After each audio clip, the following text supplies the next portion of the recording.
Okay, we're on Terumot, Perek Tet Mishnah Aleph, the first Mishnah in the 9th chapter of Terumot. So now we're going to talk about what we've actually alluded to this Mishnah before, so now we're going to learn it in full. What happens if a person plants seeds of Terumah?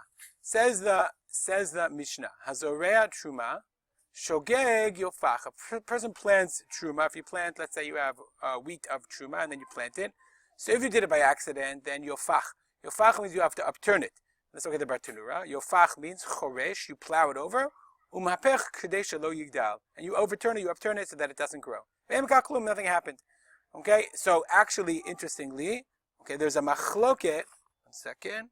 Okay, if he has to overturn it or he's permitted to. According to the Bartanura, it sounds like Yofach, you must. Choresh, he has to do it. Whereas the Kahati quotes the Rambam, who says mutar lo lahafoch, he's allowed to, and there's no problem of destroying Terumah.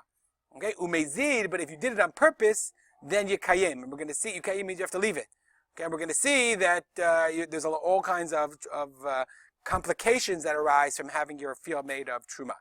Im v'yashlish, but even if you did it by accident, if you did it by shogeg, and it grew a third, i.e. it's a third already, then ben shogeg, ben umezid, yikayim. Whether you did it by accident or whether you did it on purpose, yikayim, you have to leave the field. Says the Bartanura, umezid yikayim, why you have to leave it if you did it mezid even less than a shlish? Since you actively, you said I'm planting Terumah, and you called the Terumah the field of Terumah, it looks like you're destroying Terumah, even though if you overturn it, you didn't really do anything. Nonetheless, Chazal said you can't do that. But even if you did it by accident, you have to leave the field and let it grow. Because you're not allowed to cause Terumah to be lost actively. You can't actively destroy Terumah.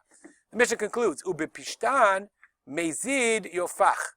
Okay, and we said if you did it in flax, then even if you did it b'mezid, even you planted mezid yofach, you should overturn it. You have to upturn it. Why? Okay, why? He says, even if it's a third grown. People have this confusion. Flax has flax seeds, as the seeds of the flax, but people don't really care about the seeds. And nowadays we do eat flaxseed, and make oil out of it. But people didn't really care about the flaxseed. They cared about the branches, because the branches, what they used, they would beat them, and then they would use them to make linen. So they said, "Yeah, I'm not doing it for the seeds." And remember, only the seeds have the din of Terumah. So therefore, they thought ikar pishtan mishum kisamimhu v'lo mishum zera. They said the reason why I plant pishtan is for the branches, for the sticks, and not for the seeds. And because we were afraid that people would then assume that it's mutar, it's permitted to plant the seeds because I'm not growing Terumah, I'm not growing produce, I'm only growing the sticks, I'm only using them. Therefore, Chazal made a gzeira. Even if you did it b'mezid yofach, you have to upturn it in order to prevent people from planting their Terumah flax in the future.